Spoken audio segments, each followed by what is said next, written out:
Hello and welcome दोस्तों, स्वागत करता हूँ आपको अपने यूट्यूब चैनल पर। तो गूगल एनालिटिक्स के दूसरे अध्याय में आपका स्वागत है। तो आज जो हम गूगल एनालिटिक्स का अकाउंट कैसे क्रिएट करते हैं और क्या क्या उसमें ऐसी डैशबोर्ड कस्टमाइजेशन के ऑप्शंस होते हैं, उन सब चीज़ों को डिस्कस करेंगे। तो सबसे पहले जो चीज़ होती है कि किस तरीके से हम गूगल एनालिटिक्स के साथ रिलेशन इस्टेब्लिश करते हैं।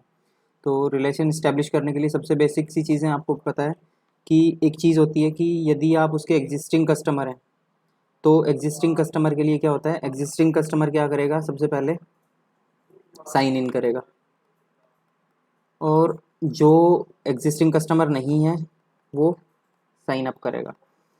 इट मीन्स कि आपके पास अगर गूगल का कोई भी अकाउंट है तो आप उससे क्या कर सकते हो, साइन इन कर सकते हो और एक नए अकाउंट के लिए प्रोसीड कर सकते हो। अगर आपके पास गूगल का कोई अकाउंट नहीं है एग्जिस्टिंग तो आप एक नया अकाउंट क्रिएट करोगे साइन अप करके और उसके बाद में एक जो अपना अकाउंट है वो क्रिएट करोगे।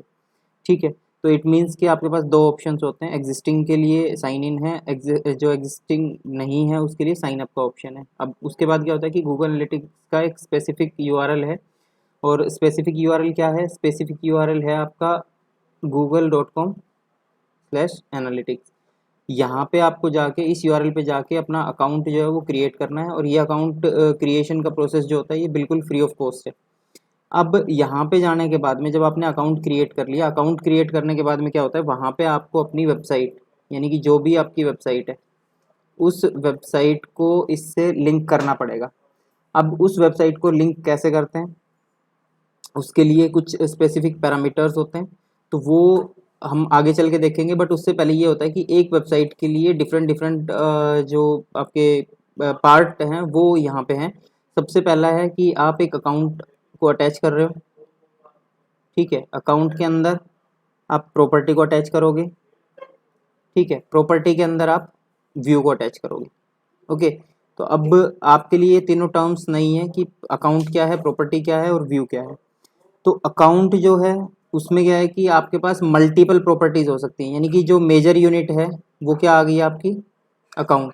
यानी कि एक कंपनी जो कस्टमर्स के अकाउंट्स को मैनेज करती है तो वो क्या कर सकती है, एक अकाउंट के अंदर मल्टीपल प्रॉपर्टीज यानी मल्टीपल वेबसाइट्स को जो है वहाँ पे रजिस्टर करा सकते हैं। तो यहाँ पे आपको एक चीज़ तो समझ आ गई होगी कि जो वेबसाइट आपकी है वो प्रॉपर्टी में डील करेगी, यानी कि जो अकाउंट है वो मेजर यूनिट है। उसके बाद प्रॉपर्टी जो है वो एज ए वेबसाइट बिहेव करेगी। और उसके बाद में आपका क्या होता है कि आपने प्रॉपर्टी जो है वो क्रिएट कर ली, बट उस प्रॉपर्टी में आपने मल्टीपल व्यूज़ रख लिए।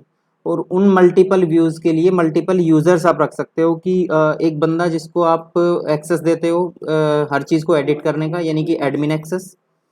एक बंदा जिसको आपने एक्सेस दिया हुआ है जो सिर्फ उसको व्यू कर सकता है और रीड कर सकता है, तो इट मीन्स कि मॉडिफिकेशन एक्सेस आप देते हो। और एक खाली जो एक्सेस होता है वो रीड ओनली एक्सेस होता है जिसमें वो सिर्फ रिपोर्ट्स को रीड कर सकता है। ठीक है, तो ये तीन तरीके के व्यूज़ आपके पास यहाँ पे होते हैं, यानी कि तीन तरीके के एक्सेस आप यहाँ पे दे सकते हो। अब व्यू का मतलब ये नहीं है कि एक्सेस को आप व्यू से डिफाइन कर रहे हो, नहीं। व्यू का मतलब ये है कि उस पर्टिकुलर यानी कि एक प्रॉपर्टी के लिए आपने चार डैशबोर्ड क्रिएट कर रखे हैं, यानी चार कस्टम रिपोर्ट के पैटर्न्स अगर क्रिएट कर रखे हैं तो उन चार को आप किस में डिफाइन करोगे, चार व्यूज में, यानी उस प्रॉपर्टी के लिए आपने चार व्यूज क्रिएट कर रखे हैं। ठीक है, बाकी जब हम आगे चल के अकाउंट्स को लाइव अकाउंट पे व्यूज क्रिएट करेंगे तो वहाँ पे अच्छे से अंडरस्टैंड करेंगे। तो अभी इस स्लाइड में हमने क्या क्या चीज़ें ऐड करी हैं कि सबसे पहले हम उसमें साइन अप करेंगे या साइन इन करेंगे। साइन इन करने के बाद में अकाउंट जो है एनालिटिक्स का वो क्रिएट करेंगे। अकाउंट क्रिएट करने के बाद में उसमें प्रॉपर्टी ऐड करेंगे। प्रॉपर्टी के बाद में उसमें हम व्यू। तो तीनों चीज़ें हमने डिस्कस कर ली, अकाउंट क्या है, प्रॉपर्टी क्या है, व्यू क्या है। ठीक है, तो चलिए अब नेक्स्ट पे मूव करते हैं। अब उसके बाद में ये है कि आपने ये सारी चीज़ें वो देखी जो एक एनालिटिक्स अकाउंट में आपके लिए अवेलेबल होती हैं। ठीक है, अब उसको आपको एनालिटिक्स अकाउंट को प्रॉपर एक्सेस करने के लिए क्या क्या चीज़ें ऐसी हैं जिनको कॉन्फ़िगर करना पड़ता है। तो सबसे पहला है कि आपको उसमें ग्रांट परमिशंस देनी पड़ती है, यानी कि जो अभी मैं एक्सेस की बात कर रहा था कि आपके पास एडमिन एक्सेस है, आपके पास मॉडिफायर की एक्सेस है, या आपके पास रीड ओनली एक्सेस है। इसके ऊपर भी आपका सारा का सारा जो रिपोर्टिंग का पोर्शन है वो डिपेंड करता है। ठीक है, उसके बाद में कि आप एक अकाउंट को दूसरे अकाउंट के साथ कैसे लिंक करोगे, यानी कि आपका एक गूगल एड्स का अकाउंट है। और गूगल एड्स के अकाउंट का जो डेटा है, जो वहाँ से पूरा का पूरा जो ट्रैफिक का समरी है वो आप देखना चाहते हो कहाँ पे, गूगल एनालिटिक्स में। तो आपको क्या करना पड़ेगा, गूगल अकाउंट को, गूगल एड्स के अकाउंट को गूगल एनालिटिक्स के साथ उसको अटैच करना पड़ेगा। अब उससे अटैच करने का क्या बेनिफिट होगा कि जो डेटा आपका यहाँ पे आएगा उस डेटा को आप एक्सेस कर सकते हो कहाँ पे, गूगल एनालिटिक्स के साथ। ठीक है, अब उसके बाद में क्या आता है कि आपको रिपोर्टिंग के लिए डिफरेंट व्यूज़ जो हैं वो क्रिएट करने पड़ते हैं। अब व्यूज़ क्रिएट करने का बेसिक पर्पज़ क्या होता है, व्यूज़ क्रिएट करने का बेसिक पर्पज़ ये है कि आपके जो है, मान लो आप एक पूरे पर्टिकुलर एरिया में बिजनेस करते हो और वहाँ से आपके पास ट्रैफिक आता है, और ये 4 ऐसे मेजर एरियाज हैं जहाँ से आपके पास ट्रैफिक आता है। अब यहाँ से एक प्रोडक्ट के लिए आपके पास ट्रैफिक आता है, यहाँ पर आपके दूसरे प्रोडक्ट के लिए, यहाँ तीसरे प्रोडक्ट के लिए और यहाँ चौथे प्रोडक्ट के लिए। तो अब आपका मेजर जो कंसंट्रेशन होगा वो क्या होगा कि आप जो है हर प्रोडक्ट के हिसाब से अलग से अपना जो है R&D और मार्केटिंग स्पेंड जो है वो डिफाइन करो।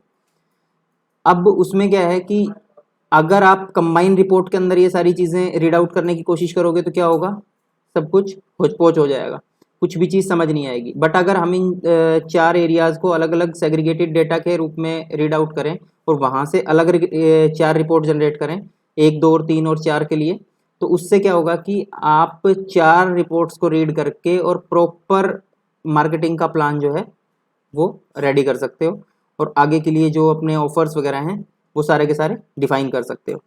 दूसरा, आप एक शहर में बैठे हो और वहीं पे आपका ऑफिस है, तो आप अपनी वेबसाइट को दिन में, अगर आपके पास 1000 एम्प्लॉयज़ हैं और 1000 एम्प्लॉयज़ दिन में आपकी वेबसाइट को 2-2 बार भी अगर एक्सेस करते हैं तो 2000 का जो ट्रैफिक है वो आपके पास आएगा आपकी वेबसाइट पे डेली। तो यानी आपके सर्वर पे क्या हो गया, लोड बढ़ गया, और एनालिटिक्स के अंदर क्या हो गया, उस ट्रैफिक को रिकॉर्ड करने, उस एनालिटिक्स उस ट्रैफिक को रिकॉर्ड करेगा और जो आपका ओवरऑल ट्रैफिक रिपोर्ट है उसके अंदर उसको ऐड कर देगा। और जब ट्रैफिक रिपोर्ट के अंदर ये सारी चीज़ें ऐड होंगी तो उससे क्या होगा कि आपके फेक रिपोर्ट जनरेट होगी। फेक रिपोर्ट क्यों, क्योंकि अगर वो 2000 जो विजिटर्स हैं वो वहाँ से कोई भी चीज़ परचेज नहीं कर रहे हैं तो मेरे लिए वो सारे के सारे क्या हैं, फेक यूज़र्स हैं। अगर आप उन फेक यूजर्स को यहाँ से सेग्रीगेट नहीं करोगे तो होगा क्या कि जो एजम्पशन आप लगा के चलोगे, जो मार्केटिंग प्लान में स्पेंड आप करोगे वो इसके बेसिस पे करोगे फेक यूजर्स के साथ। तो इसलिए फेक यूजर्स को वहाँ से सेग्रीगेट करना बहुत ज़रूरी है। अब उसके बाद में क्या होता है कि अब आपका क्या हो गया कि यूज़र जो है वो आपकी वेबसाइट पे तो आ गया। अब जो यूज़र आपकी वेबसाइट पे आया है वो आपके लिए फ्रूटफुल है या नहीं है, उस चीज़ को आप कैसे आइडेंटिफाई करोगे। यानी कि आपकी एक ई कॉमर्स प्लेटफॉर्म है और ई कॉमर्स प्लेटफॉर्म के अंदर आपके प्रोडक्ट्स हैं। अब अगर वो प्रोडक्ट वहाँ से सेल आउट होता है तो ही आपको बेनिफिट है, अगर यूज़र आया तो उसका आपको कोई बेनिफिट नहीं है। तो आप क्या करते हो कि गोल्स सेट कर देते हो। गोल्स क्या हैं, थैंक्स पेज के, कि जैसे ही मेरा ये प्रोडक्ट बाई हो और बाई करके बंदा पेमेंट करे, पेमेंट करके जब थैंक्स पेज पे रिडायरेक्ट हो तो वहाँ पे मेरा एक गोल कंप्लीट हो जाए। तो ऐसे आप क्या कर सकते हो, डिफरेंट डिफरेंट प्रोडक्ट्स के लिए डिफरेंट डिफरेंट गोल्स आप यहाँ पे क्रिएट कर सकते हो, और वो जो गोल्स होते हैं वो आपके ओवरऑल रेवेन्यू को इंक्रीज करने में और आपकी जो डायरेक्शन है टुवर्ड्स योर कस्टमर वो उस चीज़ को डिफाइन करने में आपकी हेल्प करते हैं। तो यानी कि एंड यूज़र तक पहुँचने और उसका फ्रूटफुल रिजल्ट लेने के लिए आप किसकी हेल्प ले रहे हो, गोल्स की। तो वो एक्सेस भी या वो टूल भी एनालिटिक्स में आपके पास अवेलेबल है। अब इसके बाद क्या होता है कि ओवरऑल जब आप एनालिटिक्स को देखोगे तो वहाँ पे 3-4 चीज़ें ऐसी होती हैं जो मेजर आप डिस्कस करोगे। एक होती है सॉल्यूशन गैलरी, जो यहाँ पे हमने मेंशन करा है। डैशबोर्ड, जिसमें आप अपनी रिपोर्ट जो है वो रीड आउट करते हो। कस्टम रिपोर्ट्स, यानी कि कुछ ऐसे पैरामीटर्स जो एनालिटिक्स आपको नहीं देता लेकिन आप अपनी तरफ से उसमें ऐड करना चाहते हो, तो वो सारी की सारी चीज़ें कहाँ पे आएंगी, कस्टम रिपोर्ट के अंदर। ठीक है, और उसके बाद में सेगमेंट्स। सेगमेंट्स में क्या होता है कि मल्टीपल सेगमेंट्स को ऐड करके आप एक कॉम्प्लेक्स रिपोर्ट जो है वो भी यहाँ से जनरेट कर सकते हो।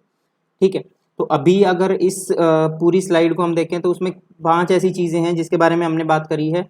जो सबसे पहली थी वो थी ग्रांट एक्सेस या ग्रांट परमिशंस। तो कॉन्फ़िगर करने के लिए आपको क्या करना पड़ता है कि अपनी वेबसाइट की या अपने यूज़र्स को एक एक्सेस देनी पड़ती है जिसके बेसिस पे वो सारे चेंजेस कर सके। ठीक है, दूसरा आपका क्या था, अकाउंट लिंकिंग। ठीक है, तीसरा आपका क्या था, रिपोर्टिंग व्यूज़। चौथा आपका क्या है, गोल्स, और उसके बाद में जो basic solution gallery, dashboard, custom report और ये सारी चीज़ें। तो अब जब हम नेक्स्ट टाइम जो वीडियोस रखेंगे उसमें क्या होगा कि ये सारी की सारी चीज़ें हम अलग से भी डिस्कस करेंगे कि ग्रांट परमिशन जो है वो कैसे दी जाती है। उसके बाद में गूगल अकाउंट और गूगल एडवर्ड का जो अकाउंट है उसको कैसे आप कंबाइन करोगे, रिपोर्टिंग में व्यूज़ आप कैसे क्रिएट करोगे। ठीक है, तो इस तरीके से जो आपकी रिलेवेंसी है, एकदम सटीक डेटा लेने के लिए जो आपका अप्रोच है, वो सारी की सारी आप किन के बेसिस पे डिफाइन करते हो, इन 5 पैरामीटर्स के बेसिस पे। ठीक है, तो नेक्स्ट पे मूव करते हैं। अब जब भी आप एनालिटिक्स पे जाओगे, यानी कि गूगल का जो एनालिटिक्स प्लेटफॉर्म है वहाँ पे जब भी आप जाओगे तो आपके पास एक डैशबोर्ड आता है। उस डैशबोर्ड को आपको रीड करना होता है। उस डैशबोर्ड में मल्टीपल डेटा अवेलेबल होता है और मल्टीपल सोर्सेज से वो डेटा आता है। तो उसके लिए क्या करा हुआ है कि अलग अलग उसको 8 टुकड़ों में डिवाइड करा गया है। उन 8 टुकड़ों को अगर आप एक साथ जोड़ दोगे तो वो आपका क्या हो जाता है, एक सिंगल डैशबोर्ड बन जाएगा।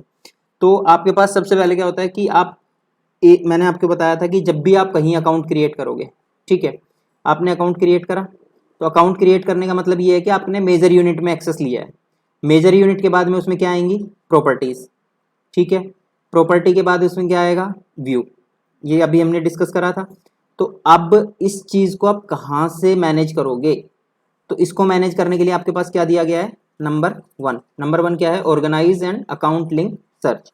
यहाँ पे जब आप जाओगे अपने अकाउंट में और यहाँ पे जाके जब क्लिक करोगे तो आपको अकाउंट को और आपकी प्रॉपर्टीज़ को मैनेज करने के लिए ऑप्शन अवेलेबल होगा।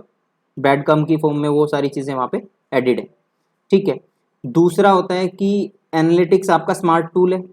और जब एनालिटिक्स आपका स्मार्ट टूल है तो स्मार्ट टूल क्या करता है, कुछ नोटिफिकेशंस जनरली वो जनरेट करता रहता है।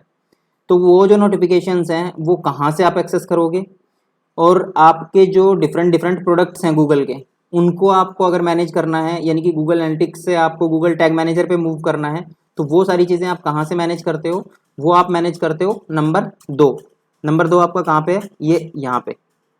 और नंबर 2 की हेल्प से आप क्या क्या चीज़ें कर पा रहे हो, जो ऑटोमेटिकली रिपोर्ट जनरेट या आपके नोटिफिकेशन जनरेट हुए हैं उसको आप रीड कर पा रहे हो और गूगल अकाउंट्स को मैनेज कर पा रहे हो।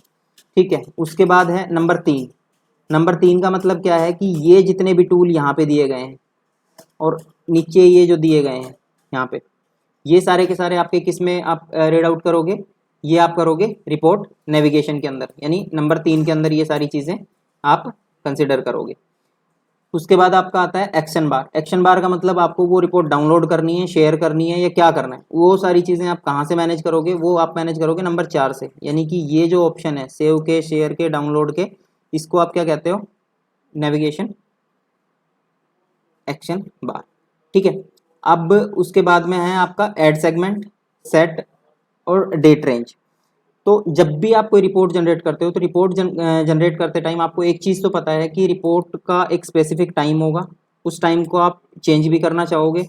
दूसरा, उस रिपोर्ट को आप पर्टिकुलर एक टाइम के साथ कंपेयर भी करना चाहोगे। तो यानी कि कंपेरिजन और डेट रेंज का जो सिलेक्शन है वो आप किससे करते हो, नंबर 5 से। नंबर 5 आपका कहाँ पे है, और एक सेगमेंट ऐड करने का मतलब कि यहाँ पे जो मैं रिपोर्ट देख रहा हूँ वो तो देख रहा हूँ किसके हिसाब से, जो आपका यूज़र है, और जो सेकंड सेगमेंट मेरे को ऐड करना है वो ऐड करना है सेशन। तो आप यहाँ से ये मल्टीपल चीज़ें ऐड कर सकते हो। यहाँ पे ये आपका क्या है, डेट रेंज सिलेक्शन का। और जब यहाँ से मैं डेट रेंज का जब सिलेक्शन करता हूँ तो उससे क्या है कि मैं यहाँ से कंपैरिजन का जो टूल है वो भी रन कर सकता हूँ। ठीक है, तो नंबर 5 में आपने ये दोनों चीज़ें एडिट करनी है। अब इसके बाद आपका आता है रिपोर्टिंग की टैब। रिपोर्ट टैब के अंदर आपका क्या होता है, रिपोर्ट टैब के अंदर आपका मल्टीपल टैब्स खुलती हैं। यहाँ ये जो जिस तरीके से ये आपका दिख रहा है इस तरीके से आपकी यहाँ मल्टीपल टैब्स आ जाती हैं। और वो मल्टीपल टैब्स किसको डिफाइन करती हैं, वो मल्टीपल टैब्स आपकी डिफाइन करती हैं रिपोर्ट को। तो आप अपनी रिपोर्ट के अंदर जितने ज़्यादा चीज़ें ऐड करते जाओगे उसी के हिसाब से मल्टीपल टैब्स बनती जाएंगी, और मल्टीपल टैब्स को आप एक्सेस कर सकते हो रिपोर्ट टैब के अंडर में जाके। ठीक है, अब उसके बाद में जो 7th सेक्शन होता है ग्राफ का।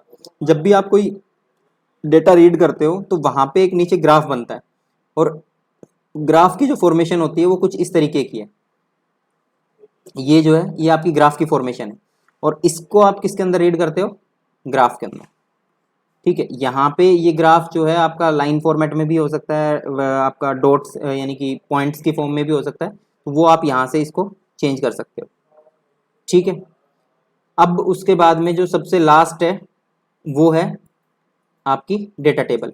डेटा टेबल यानी कि जो भी चीज़ें आपने अभी अपने सेगमेंट्स में ऐड करी हैं और उस सेगमेंट के बेसिस पे जो भी एक टेबल बनती है, वो पूरी की पूरी टेबल क्या होती है, ये।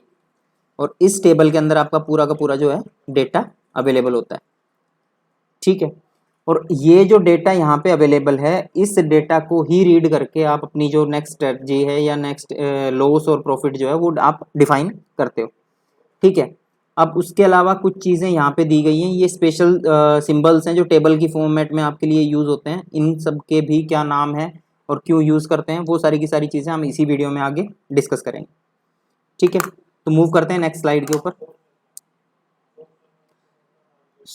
हमने अभी 8 पैरामीटर्स को देखा था। ठीक है, और उन 8 में ये जो है ऑर्गेनाइजेशन और अकाउंट लिंकिंग, ये हमारा पहला है। ठीक है, तो सबसे पहले हम क्या करते हैं, जब आपके left hand side upper corner पे देखते हैं तो वहाँ पे गूगल एनालिटिक्स का एक सिंबल बना होता है इस तरीके का, और उसके आगे कुछ इस तरीके से ये लिखा हुआ होता है। ठीक है, तो जब ये जो चीज़ें लिखी हुई हैं इसको आप क्या बोलते हो, इसको आप बोलते हो ऑर्गेनाइजेशन टैब। ऑर्गेनाइजेशन टैब के अंदर आपको क्या पता है, ऑल अकाउंट्स।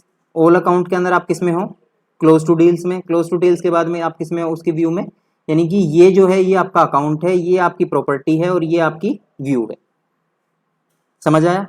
इसको जब आप क्लिक करोगे, क्लिक करने के बाद में आपके पास ये किस तरीके से ओपन होगा, ये इस तरीके से कि ये आपके मल्टीपल यहाँ पे प्रॉपर्टीज ऐड हैं। ठीक है, ये मल्टीपल प्रॉपर्टीज ऐड हैं और ये किसके अंडर में है, ये एक अकाउंट के अंडर में। ठीक है, एक अकाउंट में कितनी प्रॉपर्टीज हैं, यहाँ पे एक अकाउंट में 3 प्रॉपर्टीज हैं। ठीक है, और हम फर्स्ट प्रॉपर्टी के अंदर जब गए तो उस प्रॉपर्टी के अंदर आपका क्या है, एक व्यू है। ठीक है, और अगर आपने ये सारे के सारे अलग अलग क्रिएट करे हैं तो ये क्या हो जाएंगे, ये 3 अकाउंट हो जाएंगे। और 3 अकाउंट में जब पहले के अंदर गए तो ये पहले के अंदर इसकी प्रॉपर्टी हो जाएगी। ठीक है, दोनों फॉर्मेट में हो सकता है, एक अकाउंट मल्टीपल प्रॉपर्टीज। ठीक है, 2 अकाउंट मल्टीपल प्रॉपर्टीज, दोनों चीज़ें यहाँ पे इजीली एक्सेस हो सकती हैं। ठीक है, और उसके बाद में आपके व्यूज़ भी मल्टीपल हो सकते हैं, ऐसा नहीं है कि एक सिंगल व्यू होता है। जितने भी आप व्यूज़ क्रिएट करोगे उतने व्यूज़ आपके हो सकते हैं।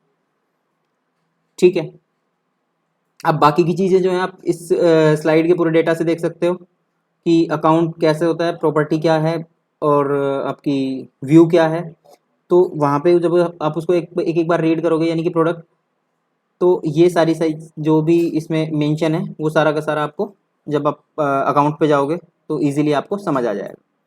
ठीक है, तो नेक्स्ट पे जब मूव करते हैं, सेकंड नंबर टैब हमारा क्या था, जिसमें हमने बात करी थी नोटिफिकेशन और अकाउंट, जो गूगल अकाउंट्स थे उसको या गूगल प्रोडक्ट्स जो थे उसको चेंज करने के लिए। ठीक है, तो उसमें सबसे पहले क्या था कि कुछ स्मार्ट टूल है तो वो कुछ नोटिफिकेशन जनरेट करता है। नोटिफिकेशन जो जनरेट करता है वो कहाँ पे मेंशन होती है, यहाँ पे एक बेल आइकन बना हुआ है और इस बेल आइकन में कुछ ऑटोमेटिक नोटिफिकेशंस आती रहती हैं और उन नोटिफिकेशंस को आप किस तरीके से देखते हो, जैसे ही आप क्लिक करोगे तो ये नीचे आपकी यहाँ पे ओपन हो के आ जाएंगी सारी की सारी नोटिफिकेशंस और उन पे आप क्लिक करके एक एक को रीड और जो भी आपको एक्शन लेना है वो आप इजीली एक्शन ले सकते हो। ठीक है, दूसरा यहाँ पे ये जो टैब है, इस टैब के अंदर आप क्या करते हो, गूगल के जैसे अभी आप एनालिटिक्स टूल के अंदर हो और ऐसे ही आपके मल्टीपल टैब्स हैं यहाँ पे, यानी कि टैग मैनेजर है। ठीक है, आपका यूट्यूब है या और भी काफ़ी सारे जो टूल्स हैं, वो सारे के सारे टूल्स यानी प्रोडक्ट चेंज आप कहाँ से करते हो, यहाँ से। ठीक है, और ये आपका हेल्प सेक्शन है जो गूगल आपको अवेलेबल कराता है। ठीक है, उसके बाद में आप जिस अकाउंट से लॉगिन हो उसको अगर आपको मैनेज करना है तो यहाँ से आप मैनेज करोगे। जब इस पर क्लिक करोगे तो वो आपको नीचे लिस्ट देगा पूरी कि आपके कौन कौन से अकाउंट यहाँ पे लॉगिन है या आपको कोई नया अकाउंट लॉगिन करना है। ठीक है, तो वो आप यहाँ से इजीली कर पाओगे। तो यही सारी चीज़ें यहाँ पे हमने रिटर्न फॉर्मेट में आपको दे दी हैं, एक बार रीड आउट करो, आपको सब कुछ समझ आएगा। Report navigation, left hand side आपका पूरा का पूरा रिपोर्ट नेविगेशन का एक आपका टैब है और उस टैब के अंदर मल्टीपल ऑप्शंस आपके पास अवेलेबल होते हैं। तो उसमें उससे क्या होता है कि आप पूरा का पूरा जो आपका डैशबोर्ड है, उस डैशबोर्ड के अंदर क्या क्या चीज़ें आपको देखनी है, किस फॉर्मेट में देखनी है, तो उसका पूरा नेविगेशन आपके पास अवेलेबल है। आपको रियल टाइम का ट्रैफिक देखना है, आपको ऑडियंस देखनी है, आपको एक्वाइजेशन देखना है, बिहेवियर देखना है, कन्वर्जन देखना है, या अपने अकाउंट के अंदर कोई चेंजेस करने हैं एडमिन के अंदर, तो वो सारी चीज़ें आप यहीं से ईजिली चेंज कर पाओगे। तो ये सारी चीज़ें कहाँ पे अवेलेबल है, किसमें, रिपोर्ट नेविगेशन में। यानी कि अगर आपको इन फ्यूचर कभी कहा जाता है कि रिपोर्ट नेविगेशन कहाँ पे होता है, तो लेफ्ट हैंड साइड में जो पूरी टैब होती है उसको आप क्या बोलते हो, रिपोर्ट नेविगेशन। ठीक है। थर्ड के बाद जब हम फोर्थ पे जाते हैं, तो फोर्थ में क्या है, एक्शन बार। एक्शन बार का मैंने बताया था, एक्शन बार में क्या होता है कि आप देखो, अभी हमने ये देखा और ये देखा, इसके साथ जो अटैच्ड ये टैब है, ये जहाँ पे नाम और ये कुछ ऑप्शंस आपके अवेलेबल है, तो इनको आप क्या बोलते हो, एक्शन बटन। ठीक है। ये एक्शन बटन क्यों यूज़ करते हैं, ये एक्शन बटन यूज़ करते हैं उस पर्टिकुलर रिपोर्ट को डाउनलोड करने के लिए, सेव करने के लिए, या किसी के साथ शेयर करने के लिए। ठीक है। तो यहाँ से बेसिकली हमने क्या सीखा कि एक्शन बार के अंदर हम एक्शन लेते हैं, और एक्शन क्या कि रिपोर्ट हमें डाउनलोड करनी है, किसी के साथ शेयर करनी है, या उसको एक्सपोर्ट करके हमारे पास रखना है। ठीक है। तो इस तरीके से ये आपके जो एक्शन बार है उसका पर्पज़ है। अब उसके बाद में क्या है कि जब आप जाओगे तो सेगमेंट्स ऐड करने के लिए होता है। सेगमेंट्स के लिए हमने बात करी थी कि एक बंदे ने क्या कर रखा है कि यूज़र्स ऐड कर रखे हैं। ठीक है। और यूज़र का डेटा उसने पूरा रीड कर लिया, बट वो यूज़र को रीड करना चाह रहा है किसके रेस्पेक्ट में, सेशन के रेस्पेक्ट में। तो वो क्या कर सकता है, यहाँ पे आके दूसरा सेगमेंट ऐड कर सकता है और यूज़र प्लस सेशन को वो एक साथ रीड कर सकता है। ठीक है। पहला तो ये था। दूसरा ये था कि अभी ये मेरा जो है ये डेट रेंज सिलेक्शन का टैब है। यहाँ पे मैंने एक पर्टिकुलर टाइम रेंज जो है वो सेलेक्ट करी हुई है, बट अगर मुझे इसको चेंज करना है, कस्टम मैं यहाँ से चेंज कर सकता हूँ। ठीक है। दूसरा, मुझे इस कस्टम डेट रेंज को किसी के साथ कंपेयर भी करना है, तो कंपेयर का ऑप्शन भी मैं यहीं से यूज़ कर सकता हूँ। यानी कि कंपेयर और डेट रेंज सिलेक्शन दोनों चीज़ें यहीं से हो सकती हैं। ठीक है। तो डेट रेंज सिलेक्शन भी हो गई, कंपेयर भी हो गया। तो यानी कि आपने एक पर्टिकुलर रिपोर्ट को, यानी कि दो अलग अलग टाइम की रिपोर्ट को एक साथ कंपेयर करके रीड आउट कर लिया, और वहाँ से अपना जो भी आपका प्रॉफिट या लॉस था, प्रॉफिट प्लस लॉस जो भी था, वो आपने रीड करके और एक कंक्लूजन निकाल लिया। ठीक है। तो कंक्लूजन तक जाने के लिए आपको कंपेयर करना ज़रूरी होता है, और वो आपको ऑटोमेटिकली यहाँ पे ऑप्शन अवेलेबल है। उसके बाद में है रिपोर्टिंग टैब। रिपोर्टिंग टैब के अंदर क्या होता है कि रिपोर्टिंग टैब के अंदर आपके मल्टीपल ऑप्शंस अवेलेबल हैं। यानी कि आप अपनी रिपोर्ट को आर्ली बेसिस पे रीड करना चाह रहे हो, आप उसको डेली बेसिस पे रीड करना चाह रहे हो, आप उसको वीकली बेसिस पे रीड करना चाह रहे हो, या मंथली बेसिस पे रीड करना चाह रहे हो। एक तो ये सिलेक्शन आप यहाँ से कर सकते हो। दूसरा, आप अपनी रिपोर्ट को किसी, यानी कि अभी ये यूज़र है और इसके रेस्पेक्ट में आपको दूसरी मैट्रिक्स ऐड करनी है, तो ये दूसरी मैट्रिक्स भी आप इसकी रेस्पेक्ट में ऐड कर सकते हो। और इस टैब को आप क्या बोलते हो, रिपोर्ट टैब, क्योंकि इसी के बेसिस पे आपको अपना ग्राफ जो है वो रेडी होता है, और ग्राफ में, ग्राफिकल फॉर्म में आप अपनी जो डेटा है उसको देख सकते हो। यानी कि अभी अगर मैं यूज़र की फॉर्मेट में देख रहा हूँ तो मेरा ग्राफ जो है वो कैसा आएगा, यूज़र के फॉर्मेट में वो सिंपल इस तरीके से आएगा। ठीक है। बट अगर उसके साथ मैं ऐड कर दूँ सेशंस को, ठीक है, मैंने यहाँ पे क्या करा, सेशंस को ऐड कर दिया, तो सेशंस ऐड करने के बाद में क्या होगा कि वो जो ग्राफ है वो कुछ इस तरीके से, यानी कि ओवरलैपिंग ग्राफ जो है वो जनरेट हो जाएगा। ठीक है। क्योंकि दोनों के रेस्पेक्ट में है। तो ये आपकी रिपोर्टिंग टैब है। अब उसके बाद है ग्राफिकल फॉर्मेट। ग्राफिकल फॉर्मेट में क्या है कि जो अभी आपने रिपोर्ट टैब के अंदर ऐड करा, यानी कि रिपोर्ट टैब के अंदर आपने जो भी दो चीज़ें ऐड करी, मैं अगर बात करूं कि मैंने रिपोर्ट टैब में ऐड करा यूज़र प्लस सेशन, और यूज़र प्लस सेशन के बाद में आपने उसको ओके करा, तो आपका जो ग्राफ आएगा, ये जो ग्राफ है ये इस तरीके से आएगा कि आपके यूज़र्स भी होंगे और उसके रेस्पेक्ट में आपका सेशंस का ग्राफ भी बनेगा। ठीक है। बाकी जो आपका फॉर्मेशन है वो आप कंटेंट से रीड कर सकते हो।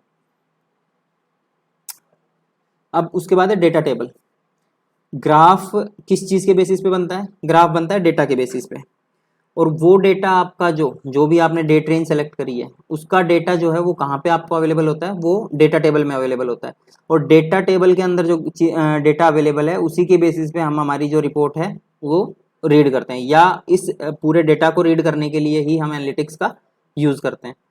ठीक है, तो इसमें आपकी काफ़ी सारी रोज हैं, कॉलम्स हैं, काफ़ी सारे ऐसे सेगमेंट्स हैं जिसको आप चेंज करके और डिफरेंट डिफरेंट डेटा जो है वो यहाँ से फैच आउट कर सकते हो। तो यहाँ पे डेटा क्या क्या है, अगर इस पर्टिकुलर व्यू की मैं बात करूँ, यहाँ पे यूजर्स मेरे पास अवेलेबल है, न्यू यूजर्स अवेलेबल हैं, सेशंस अवेलेबल हैं, उसके बाद में नंबर ऑफ सेशन पर यूजर अवेलेबल है, पेज व्यूज अवेलेबल हैं, और उसके बाद में पेज पर सेशन, ठीक है, ये अवेलेबल है। उसके बाद में एवरेज सेशन ड्यूरेशन क्या है, बाउंस रेट क्या है, वो सारी चीज़ें मेरे पास अवेलेबल हैं। उसके अलावा ये सारी चीज़ें क्या हैं कि इस रेस्पेक्ट में भी मैं अपना जो रिपोर्ट का डेटा है वो जनरेट कर सकता हूँ, डेमोग्राफिक्स की फॉर्म में, सिस्टम की फॉर्म में, सिस्टम में यानी कि ऑपरेटिंग सिस्टम, और आपका जो मोबाइल का कौन सा ऑपरेटिंग सिस्टम और सर्विस प्रोवाइडर है, उसके बाद में आपकी लैंग्वेज के रेस्पेक्ट में आपका कितना ट्रैफिक आपके पास आया हुआ है वो भी आपके, यानी कि एक छोटी सी व्यू के अंदर में इतने सारा डेटा आपके पास अवेलेबल है, और इसी डेटा को रीड करके आप अपना जो ओरिएंटेशन है वो डिसाइड करते हो। ठीक है, सो टोटल ये 8 सेक्टर्स हैं आपके गूगल एनालिटिक्स के, और इन्हीं 8 सेक्टर्स के बेसिस पे आप क्या करते हो, पूरा का पूरा एनालिटिक्स जो है वो रीड करते हो और अपना जो कंक्लूजन लेवल है वो सेट करते हो। ठीक है, इसके अलावा भी कुछ छोटी छोटी चीज़ें होती हैं, लाइक ये बटन्स, मैंने आपको अभी जब पूरा वो फॉर्मेट दिखाया था वहाँ पे दिखाया था कि कुछ बटन्स अवेलेबल हैं। तो वो बटन्स किस चीज़ के लिए हैं कि जब आपके पास ये जो डेटा है, यानी कि ये जो आपके पास एक सिंबल आपको दिख रहा है, इसका मतलब क्या है कि जो आपका डेटा है वो आपको डिस्प्ले होगा कैसे, टेबुलर फॉर्मेट के अंदर। ठीक है, और ये आपकी डिफ़ॉल्ट व्यू होती है। उसके बाद में आपका अगर इस तरीके का कुछ सिंबल है तो उसका मतलब क्या है कि आपको एक परसेंटेज की फॉर्म में कि इतना परसेंट आपका ये है, इतना परसेंट ये है, और इतना परसेंट आपका ये डेटा है। ठीक है, यानी कि आप परसेंटेज की फॉर्म में भी डेटा को रीड आउट कर सकते हो। ठीक है, पाई चार्ट की फॉर्मेट आप इसको बोलते हो बेसिकली। अब उसके बाद क्या है आपका परफॉर्मेंस लेवल। परफॉर्मेंस के लिए आपका क्या होता है, परफॉर्मेंस के लिए आपके बनते हैं इस तरीके से ये कुछ पिलर्स। ठीक है, और इन कॉलम्स को, इन हॉरिजेंटल बार चार्ट को रीड करने के लिए आप क्या करते हो, जो आपकी डेटा है वो आप इस हॉरिजेंटल फॉर्मेट और चार्ट की फॉर्म में उसको रीड करते हो। अब क्या है कि आपने दो चीज़ों को कंपेयर करना है, तो उसमें क्या होता है कि उसके लिए सिंबल आता है कैसे कि ये इस तरीके से। ठीक है, ये जो सिंबल अवेलेबल है ये क्या करता है, दो डेट रेंज को यानी कि दो बार चार्ट्स को एक साथ कंबाइन करके दिखाता है, और उसका जो एवरेज आपका कंपैरिजन है वो आप देख सकते हो। ठीक है, उसके बाद में टर्म क्लाउड है जो रेयरली यूज़ होता है, बाकी उसका आप कह सकते हो कि विजुअलाइजेशन की फॉर्मेट के लिए हम उसका यूज़ करते हैं, जो कीवर्ड की परफॉर्मेंस होती है उसको रीड करने के लिए। उसके बाद में आपकी है pivot table, rearrangement of information in the table and certain reports by pivoting, यानी कि आप ये मान के चलिए कि कुछ डायमेंशंस के बेसिस पे आपकी रिपोर्ट को जब आप रीड आउट करते हो और उसकी बीच में जब आप कंपैरिजन करते हो तो उसको आपको क्या किस फॉर्मेट में देखते हो, पाइट टेबल की फॉर्मेट में। ठीक है, तो ये स्पेशल सिंबल्स हैं जो आपको हमेशा गूगल एनालिटिक्स के लिए अंदर अवेलेबल मिलेंगे, और इन्हीं के बेसिस पे आप अपनी जो रिपोर्टिंग है वो सेट करते हो। ठीक है, तो आज की वीडियो में सिर्फ इतना ही। बाकी नेक्स्ट में जो हमने बाकी चीज़ें डिस्कस करी है वो सारी की सारी एक सिंपल सिंपल छोटी छोटी वीडियोस लेके आएंगे, और उसके बाद में जो थर्ड लेक्चर होगा वो पूरा का पूरा इसके इंस्टॉलेशन के ऊपर या एनालिटिक्स की कॉन्फ़िगरेशन के ऊपर हम करेंगे। तब तक के लिए बाय बाय।